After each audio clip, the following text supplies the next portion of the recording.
One day came to me a guy, he played on the way to the chamber, gas chamber.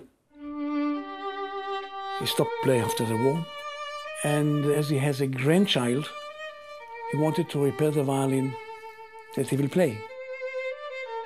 I opened the violin. I remember there was inside black powder because he was playing beside the crematorium and beside all these horrible places. And I asked him questions, and he told me about what happened there. He told me that people that played, they've seen the family going to the gas chamber. So through the violin, they were going together with them. They could not pray. The violin prayed for them.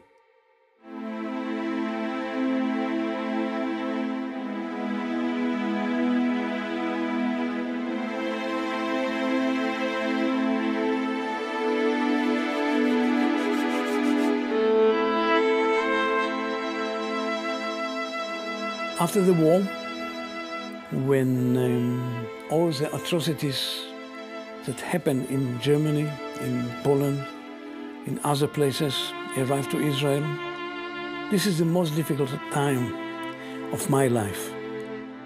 When I asked my mother, where is my grandfather, where is my grandmother, where is my aunts, where all the family, she used to take a book of Vilna to show me the Ponar forests where they killed all the Jewish people, 80,000 people, and say, here is your family.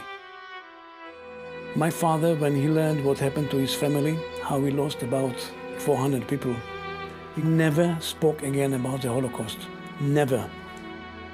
When the war ended, my father was the head of the Vilna Association in Israel.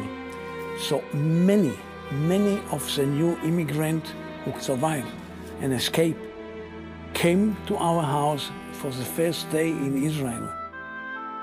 Nobody wanted to play on a German instrument. Nobody wanted to touch it anymore. So they came to my father and said to him, if you are not buying this violin, I'm breaking it or burn it. And for my father, this was sacrilege.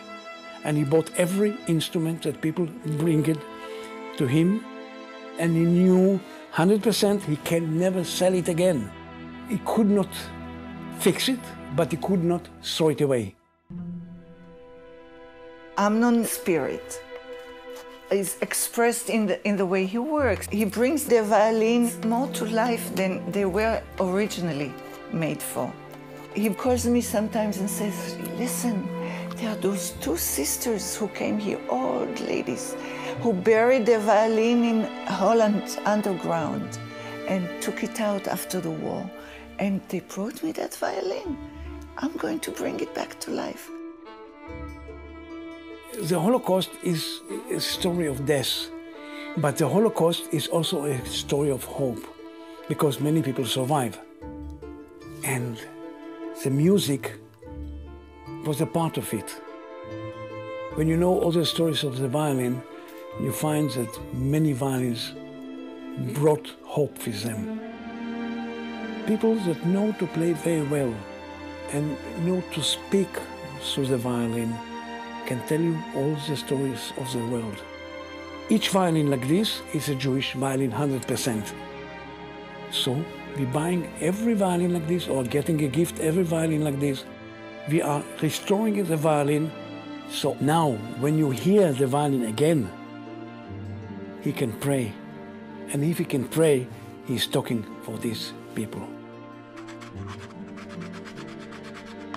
If you think about it, just over 70 years ago, Jewish people were not allowed to play. Only in camps, under the most terrible conditions.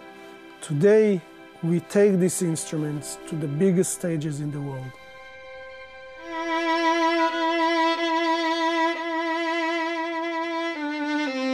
Look, the Nazis are not anymore.